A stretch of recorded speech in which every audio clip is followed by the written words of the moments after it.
folks also coming together as those crews race to rescue anyone stuck in the rubble. Nearby, a memorial is growing with photos of missing people as well. We have Janice Fernandez joining us live from Surfside. It is getting harder and harder as each hour goes by to really maintain this hope and not worry about the worst situation we could be facing. Yeah, JC, you said it right there. It's been more than 48 hours, and you can just imagine how agonizing this is for families who are waiting to hear about their loved ones who may be trapped in that rubble. Now, we've seen that memorial growing right on Harding Avenue and 88th Street.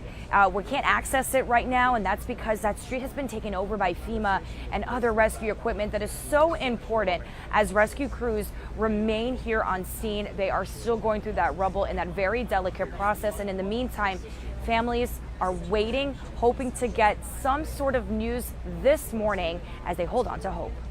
With more than 48 hours that have passed and a search continuing for survivors believed to be trapped beneath the rubble, a sign of hope. I saw them looking over the rubble. I saw them hovering over the certain rubble. So if there is hope, if there are some noises, that's hope. A memorial with flowers and pictures of loved ones who have lost their lives and others still missing. It's now growing just a block away from the collapse. What were they thinking in those 10 seconds that they had of life? They reach over to their husband, to their loved one, to their grandma, to their son, to their anything. Did they reach over?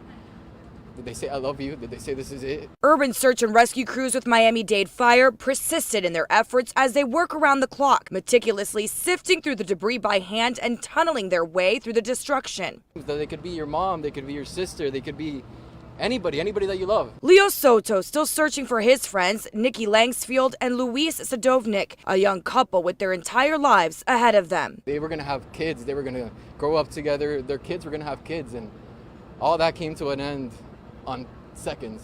Like many directly affected and even those who didn't know anyone in the Champlain Tower, Soto overwhelmed with emotion, but hopeful this memorial will bring just that. Hope. Hope that his friends and others will be found alive, but with each passing hour, the death toll rises, and so does the number of people who loved ones still have yet to hear from. Those unaccounted for, now at 159 people. We currently have 4 task forces that are operating. Florida Task Force 1, which consists of Miami-Dade Fire Rescue frontline firefighters, as well as 3 other task force from within the state that are here. We did utilize as well task force members from Mexico that are here, so we kind of incorporated them or injected them with our current task force as we go out, and with search groups, so we utilize them in different capacities. Neighbors and relatives watched crews working through the rain and smoke, now fighting fires that sporadically ignite beneath the pile of concrete and twisted metal. These are the best first responders in the world. These are the ones that are sent to trouble spots. They've been to 9/11, they've been to Haiti, they've been wherever there is a disaster, and they are bringing that expertise to bear right here. You heard the Miami-Dade mayor say it right there. These really are the best of the best. They've been through some of the most toughest situations going through rubble just like this in search and rescue missions. And we really want to be so clear, JC and Gio, because we know that it has been just over 2 days. We understand how difficult and heartbreaking this is for those families waiting to get any kind of word of an update or what is the latest. But right now, officials here are being very clear that this is still a search and rescue operation, and it will remain that way. If anything changes, of course, you'll hear it right here on Local 10. But for now, that's the very latest from Surfside. Janice Fernandez, Local 10 News.